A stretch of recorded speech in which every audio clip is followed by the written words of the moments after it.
Israel forces ने मंगल की सुबह शाम के इंटरनेशनल एयरपोर्ट अलिप्पो पर हमला किया। क्या इजराइलियों ने ईरानियन असले के जहाज को निशाना बनाया जो इस एयरपोर्ट का इस्तेमाल कर रहा था?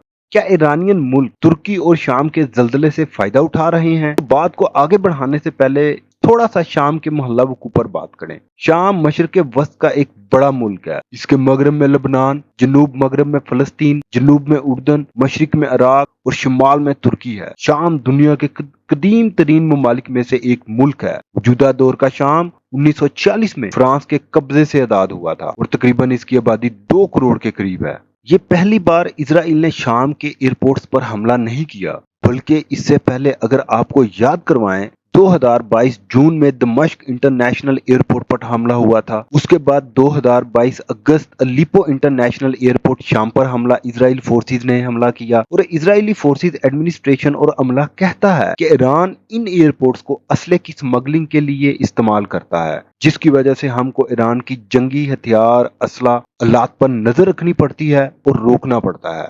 शाम मीडिया के मुताबिक मंगल की सुबह इजराइल ने दोबारा अलिप्पो शाम इंटरनेशनल एयरपोर्ट पर हमला किया और इस वक्त एयरपोर्ट अलिप्पो शट डाउन हुआ है और सारा एयरपोर्ट अमला और दूसरी शाम एडमिनिस्ट्रेशन इजराइल पर चीखो पुकार कर रही है कि इजराइल हमारे ऊपर जंग मुसल्लत किए हुए है, जब चाहता है हमारे ऊपर हमला कर देता है। क्योंकि इजराइल इससे पहले कई ईरानियन जहाजों को, असले की लैब्स को और ईरानियन ड्रोन फैक्ट्रीज को निशाना बना चुका है। जब इजराइल ने ईरानियन ड्रोन फैक्ट्री को निशाना बनाया तो उस वीडियो की मुकम्मल मालूमात के लिए वीडियो लिंक ऊपर दिया गया है, जिसको आप देख सुन सकते हैं। इजरायली सोर्सेज के मुताबिक इजरायली फोर्सेज पिछले कई सालों से ईरानियन प्रॉक्सी टेरर को सीरिया से निकालने की कोशिश कर रहे हैं और ईरानियन की मौजूदगी सीरिया में सिर्फ इजराइल के चप्पे चप्पे को तबाह करने के लिए, और वो शाम में अपनी बेसिस को बनाकर उनको एक्टिवेट और लॉन्च इजराइल के खिलाफ करना चाह रहे हैं। जैसा कि शाम के जनूब में उर्दन और वहां पर बहुत ज्यादा ईरानियन इन्फ्लुएंस है कि उर्दन का कंट्रोल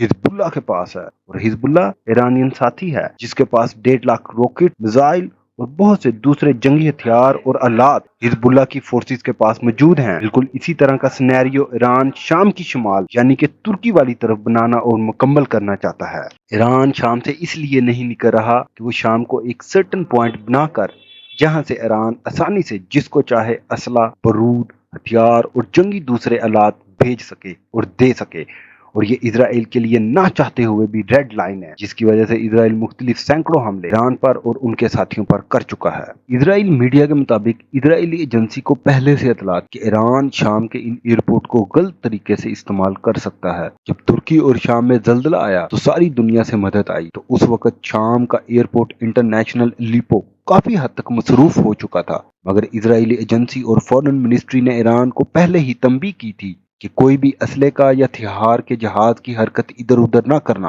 मगर इजरायली वार्निंग के बावजूद ईरान बाद नहीं आया और मजबूरन इजरायली फोर्सेज को शाम का इंटरनेशनल एयरपोर्ट अलिप्पो को दोबारा निशाना बनाना पड़ा। इजरायली कहते हैं, हम जानते हैं कि इंटरनेशनल लेवल पर इस इजरायली हमले की वजह से कोहराम मचा हुआ है, मगर क्या आप इस चीज की इजाजत ईरान को देते हैं कि ईरान शाम के एयरपोर्ट्स को इस्तेमाल करे और जहां चाहे असला, बारूद, हथियार और जंगी आलात को ट्रांसफर करे? इसमें इजराइल मुल्क के लिए सबसे ज्यादा खतरा है। इसलिए इजराइल के हमले शाम, उर्दन, ईरान और इर्द गिर्द के दूसरे इलाकों पर ज्यादा होते जाएंगे और ये बढ़ते ही जाएंगे। रूस के हवाले से बात करें तो इस इजराइल के हमले पर रूस की तरफ से कोई भी रद्द अमल देखने को नहीं आया, मगर जब पिछले साल 2022 में दमिश्क और अलिप्पो एयरपोर्ट पर इजरायली हमले हुए थे तो उस वक्त रूस ने बड़ी सख्ती के साथ इजराइल के इन हमलों की मजम्मत की थी।